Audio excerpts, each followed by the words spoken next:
Muy buenos días a todos y feliz viernes 24 de mayo de 2019 en este episodio que es el número 105 de Contestando a vuestras preguntas. ¿Qué tal? ¿Cómo estáis? Espero que hayáis pasado una feliz semana y que habéis visto nuestros contenidos. Como siempre, antes de empezar a contestar a las preguntas que nos habéis hecho la audiencia, quiero recordaros estos contenidos que hemos ido publicando a lo largo de esta semana y que seguro que os pueden resultar de interés. Vamos a empezar con el lunes, que como cada lunes, un caso de éxito, una sentencia que seleccionamos para compartir con vosotros, y en este caso es una sentencia en la que conseguimos que le reconocieran una incapacidad total a un encofrador por haber sufrido un accidente laboral. También el lunes hicimos un vídeo hablando sobre una enfermedad, en este caso fue mi compañero Sergio, que habló sobre la esquizofrenia. Ahí podéis ver este vídeo en el canal de YouTube. El martes hicimos un vídeo divulgativo, en este caso la compañera, la abogada Marta, hizo un vídeo sobre la jubilación y en este caso hablaba sobre información, tipos, requisitos, cuantías, etc. También hicimos un podcast en misderechos.club, el número 104, para hablar sobre el cáncer de mama. Muy interesante y mucha gente lo ha escuchado. Y el miércoles también hicimos otro episodio en un podcast también hablando sobre una enfermedad, y en este caso hablamos en este episodio 105 sobre el enfisema pulmonar. El miércoles también hicimos un vídeo de actualidad. En este vídeo de actualidad en YouTube hablamos sobre una sentencia del Tribunal de Justicia de la Unión Europea que dice que puede existir lo que sería para lo que es la jubilación de los trabajadores con contrato a tiempo parcial, podría existir una discriminación indirecta hacia las mujeres en la forma del cálculo. Ya os recomiendo que lo veáis porque es una sentencia que aún no es definitiva y estamos a expensas de lo que diga el Tribunal de Justicia de Castilla y León, el Tribunal Superior de Justicia de Castilla y León. Seguramente esto llegue al Supremo también, pero podría suponer un cambio radical en las prestaciones que cobran los pensionistas de jubilación y de incapacidad permanente que hayan cotizado a tiempo parcial. Entonces, recomiendo que podáis ver ese vídeo. Y por último, ayer hicimos un blog post en el que se habla sobre cuál es la pensión máxima y la mínima de la jubilación. Bien, dicho esto, si os gusta este tipo de vídeos, como siempre os pido que le deis al like, que os suscribáis a nuestro canal si aún no lo estáis, porque ya veis que hacemos mucho contenido y que seguramente os puede resultar muy interesante. Y ahora ya sí, empezamos a contestar a las preguntas de la audiencia.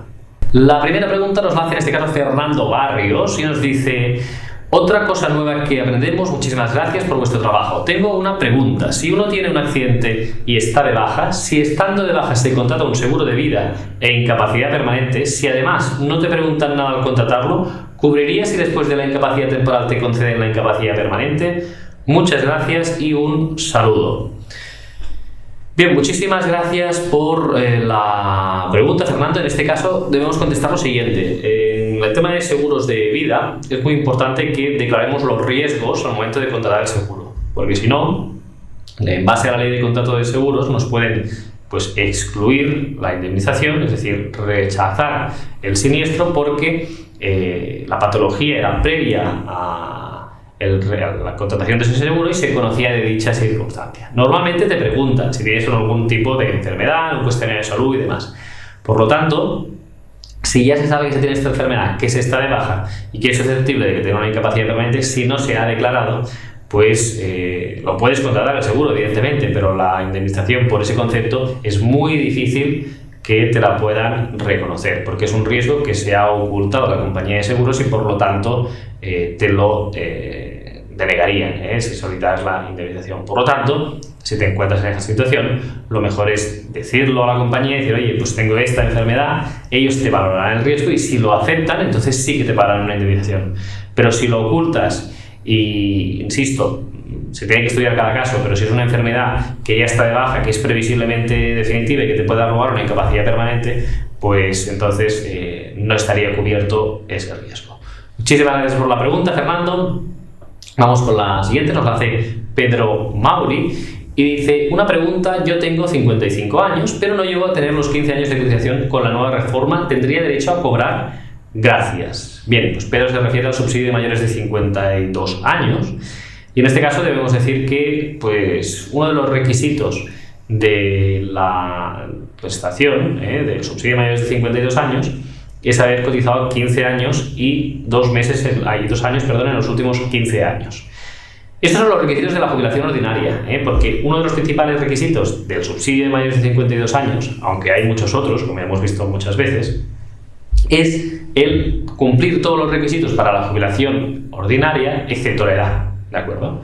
Entonces, la jubilación ordinaria nos pide 15 años de cotización como mínimo y haber cotizado 2 años en los últimos 15.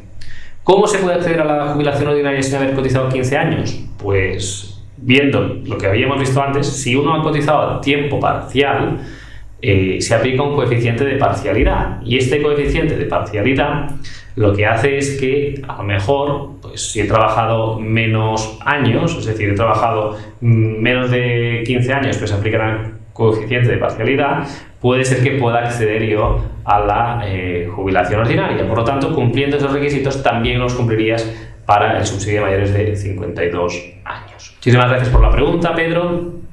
Y vamos con la siguiente, que nos la hace en este caso Miguel Muñoz, y nos pregunta: soy funcionario, profesor de educación secundaria, con 58 años y 31 años de servicio. ¿Cuándo me podré jubilar? Bien, muchísimas gracias por la pregunta, Miguel. Si estás trabajando y estás en clases pasivas, pues la jubilación voluntaria te podrás jubilar cuando llegues a los 60 años, porque tienes más de 30 años cotizados. Entonces, aquí lo que primero que tenemos que ver es si estás en la jubilación, si estás en régimen de clases pasivas o si estás en régimen general de la Seguridad Social. Si estás en régimen general de la Seguridad Social, te podrás jubilar de forma voluntaria, de forma anticipada voluntaria, a los 63 años. A los 63 años te van a requerir tener 35 años cotizados. En tu caso los vas a tener, porque tienes ahora ya 31, pues de aquí 5 años que vas a tener los 63, pues tendrás 36, por tanto cumplirás los años de cotización necesarios y te podrás jubilar de forma voluntaria. Es decir que clases pasivas a los 60, régimen general de la Seguridad Social a los 63. Muchísimas gracias por la pregunta, Miguel. Y vamos con otra pregunta que nos hace Rosa María Fuentes Íñigo y dice: os pediría por favor que me contestarais a mi pregunta. Se me notificó que me contestaríais. Estaba separada legalmente, no pedí la compensatoria, tengo un hijo menor y mi exmarido murió. Me aconsejaron pedir la paga de viuda y no me la han dado, alegando lo de la paga compensatoria. ¿Puedo reclamar? Gracias. Y añadía Rosa María: me dijeron que no me la daban por una ley que salió y yo me separé después de esa ley, por no tener la compensatoria y por no ser víctima de violencia de género. Cosa que no entiendo, que tiene que ver eso, cosas con cobrar una paga de viuda. Bien, muchísimas gracias, Rosa María, por la pregunta. Esto es así y es correcto. A partir del 1 de enero de 2008 cambió una ley, entró en vigor una ley, que lo que decía es que todas aquellas personas que sean separadas o divorciadas legalmente, para poder cobrar una pensión de viudedad, tenían que tener en la sentencia de divorcio o en el convenio regulador una paga compensatoria del excónyuge a su favor. ¿Vale? Entonces, en estos casos, solo se puede cobrar si hay esa pensión compensatoria. Y además, desde el 2013, la paga de viudedad como máximo será esa pensión compensatoria. Es decir, si la pensión compensatoria son de 300 euros al mes, pues la pensión de viudedad no puede ser superior a esos 300 euros al mes. ¿De acuerdo? Entonces, para todos aquellos casos que existan en los que la separación fuera posterior o el divorcio posterior al 1 de enero de 2008, se debe cumplir ese requisito. Es un requisito que se estableció pues, en plena época de crisis y que trata de limitar los efectos de la pensión de viudedad a aquellas personas que se hayan divorciado o separado de su cónyuge. Hemos de tener en cuenta que hay un régimen anterior y aquellas personas que se hubieran separado o divorciado antes del 1 de enero de 2008 no se les exige lo que sería esta pensión compensatoria por parte del excónyuge, sino que hay otros requisitos, que son que no haya pasado más de 10 años entre la fecha del divorcio y el fallecimiento, cosa que esto ya no puede ocurrir, porque si es anterior a 2008, ¿de acuerdo? Y el fallecimiento tiene que ser máximo 10 años, pues es en 2008. Por lo tanto, esas personas ya este régimen queda aparcado. Aparte, se debería haber, en ese caso, pues deberían tener un matrimonio de más de 10 años de duración y que tuvieran hijos comunes o que el beneficiario de la pensión de viudedad pues tuviera más de 50 años en el momento del fallecimiento del causante. ¿Qué quiero decir con esto? Que a lo mejor esto ya no se puede dar ahora, pero en ese interregno, en ese plazo, es decir, aquellas personas que pues, su exmarido o su exmujer hubiera fallecido, ¿de acuerdo? En el caso que estamos hablando aquí, es decir, antes de 2018, en enero de 2018, el divorcio, y antes del fallecimiento de 2018 del excónyuge, pues en esos casos se aplicaría este régimen transitorio.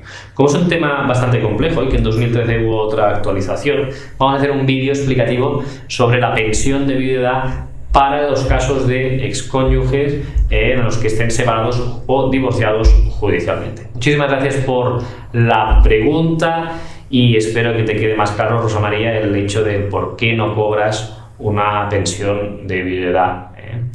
Vamos con la siguiente pregunta que nos la hace en este caso Antonio Díaz y dice lo siguiente: hola, ya estoy esperando la resolución por la discapacidad, perdón. Fui operado de una hernia discal y tengo otra dañada. El problema es que no he cotizado ni un año en la seguridad social. Entonces, para la no contributiva, debería tener un 65% mínimo. Y si es así, ¿qué va a ser de mí? Y tengo 28 años. Bien, muchísimas gracias por la pregunta, Antonio. Efectivamente, para poder cobrar una pensión no contributiva por invalidez, que se llama por discapacidad, estamos necesitando, en este caso, por la legislación actual, el 65% o más de discapacidad. Y además tienes que carecer de ingresos. La pensión no contributiva es un subsidio, no es una pensión que se tenga en relación a lo que has cotizado, porque como bien dices, no has trabajado nunca o no tienes ni un año cotizado, que nos decías, y en este caso pues no cumplen los requisitos para poder acceder a una pensión contributiva, porque por la edad que tienes pues se te exigirían alrededor de unos 4 años cotizados, no los tienes, y entonces en ese caso el problema que tienes es que deberás tener ese 65% como mínimo para poder cobrar una pensión no contributiva. En todo caso, también deberías mirar si te puedes acceder a algún otro tipo de subsidio, algún otro tipo de ayuda, y para eso también te aconsejo que puedas ir a la Consejería de Bienestar Social de la comunidad autónoma en la que residas. Muchísimas gracias, Antonio, por tu pregunta. Vamos con otra pregunta, nos la hace Alicia, dice: me han reconocido una incapacidad absoluta, revisable en un año. ¿Puedo concertar con la Seguridad Social el convenio especial para seguir cotizando para el día de jubilación? Tengo 53 años y 28 años cotizados a tiempo parcial. Es decir, 14 años reales completos a efectos de cotización, y temo que el día de mañana no cobraré pensión por falta de años. Muchas gracias anticipadas. Bien, muchísimas gracias, Alicia, por la pregunta, y lo cierto es que no puedes conceder el convenio especial. En estos casos, ¿qué es lo que miramos? Pues con una incapacidad permanente absoluta o una gran invalidez no se permite la cotización al convenio especial. ¿Cuándo se puede cotizar el convenio especial con una incapacidad permanente? Pues bien, solo se puede cotizar con una incapacidad permanente si es una incapacidad permanente total o parcial, y tenemos este total y trabajamos, ¿no? Imagínate, te dan ahora una total, hace un año que te han dado y hubieras trabajado. Si te despiden, pues sí que puedes pagar el convenio especial porque has trabajado y cumples los requisitos después para pedir el convenio especial. Pero por el hecho de tener una incapacidad permanente total, incluso si no trabajas, ahí no puedes solicitar un convenio especial. También la persona que tiene una incapacidad permanente puede solicitar el convenio especial si le revisan. Imagínate que de aquí a un año te revisan, ¿no? Pues en este caso sí que podrías pagar el convenio especial hasta la fecha que quisieras jubilarte, ¿de acuerdo? Pero no se puede si tienes una incapacidad absoluta. Solo podrías a partir del momento en que te revisaran y te quitaran esa pensión de incapacidad permanente que tienes reconocida. Muchísimas gracias por la pregunta, Alicia. Y vamos con la última pregunta de hoy, que nos la hace Newcat, una fiel seguidora del canal, que dice: ¿se puede viajar al extranjero si te han reconocido una incapacidad o existen las mismas limitaciones que con la baja laboral? Saludos. Bien, muchísimas gracias por la pregunta, y la respuesta es que sí, si tienes una incapacidad permanente puedes viajar con total normalidad, es decir, no hay ninguna limitación al hecho de que puedas viajar.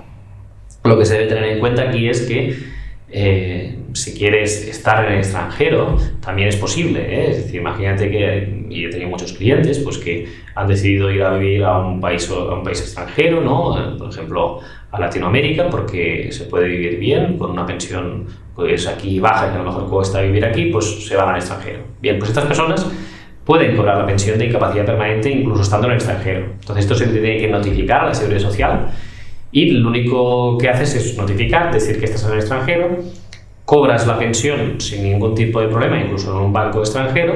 Lo único que te van a obligar es a ir una vez al año al consulado o la embajada correspondiente de España para dar una fe de vida, decir que estás vivo para que te siga pagando, porque podría suceder que fallecieras, entonces aquí España no tendría ese conocimiento y que por lo tanto, no teniendo ese conocimiento, pues te estuvieran pagando una pensión que no correspondería, ¿no? Pues en ese caso lo que exigen es esa fe de vida anual, que vayas a la embajada para poder seguir cobrando la pensión. En cuanto a viajar, ningún tipo de problema, y en cuanto a viajar también por la baja laboral que nos decías, no hay problema en viajar con una baja laboral, es decir, muchas personas se piensan que uno está de baja laboral y tiene que estar en casa y no puede salir de casa y demás. Pues sí, se puede viajar incluso.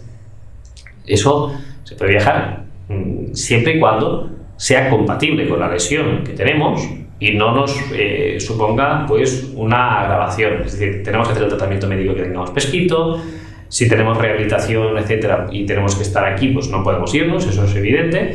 Pero si tenemos un tratamiento médico que a lo mejor no debemos hacer rehabilitación y demás, pues sí que podemos pues viajar y hacer actividades que no supongan que podamos empeorar de esa lesión o enfermedad que padecemos, ni tampoco pues hagan que se retrase ese tiempo de curación necesario, de estabilización de las lesiones que padecemos. Por lo tanto, aquí rige el sentido común. Nos podrían dar el alta por esto, por no hacerlo bien correctamente, y nos podrían citar, y si no estamos aquí nos podrían dar el alta por incomparecencia. Son cosas que se tienen que pensar también, pero, insisto, es compatible viajar con una incapacidad permanente totalmente, incluso residir en el extranjero, y también es compatible viajar con una baja laboral siempre y cuando sea compatible con el estado de salud y con la lesión o enfermedad que se padezca, que sea motivo de esa baja laboral. Y hasta aquí, como siempre, muchísimas gracias a todos por las preguntas. Vamos a destacar los reconocimientos de esta semana. María Elvira Losada dice: hola queridos amigos, tengo que daros la enhorabuena por lo que estáis haciendo, un trabajo maravilloso, no lo dejéis de hacer, por favor, es muy necesario y hay gente, muchísima gente que os necesita. Gracias por vuestro trabajo, ayuda y amabilidad, seguid así, Dios os bendiga. Nuria Soler dice: gracias, muy buen canal. Y Alejandro Leona dice: muchas gracias por el vídeo y feliz fin de semana. Pues bien, muchísimas gracias a todas aquellas personas que habéis preguntado y a aquellas personas que también animaros, aquellas personas que no habéis preguntado, a preguntar, porque siempre os digo lo mismo e insisto, preguntando no solo te ayudas a ti mismo teniendo la respuesta, sino que también puedes ayudar a muchas otras personas que muchas veces las preguntas se repiten o son similares. Por lo tanto, preguntad, porque ayudáis también preguntando a muchísimas otras personas. Y como dice Alejandro, que tengáis un feliz fin de semana y nos vemos aquí la semana que viene, el viernes que viene, en un nuevo episodio de Contestamos a Preguntas. Que tengáis un feliz fin de semana.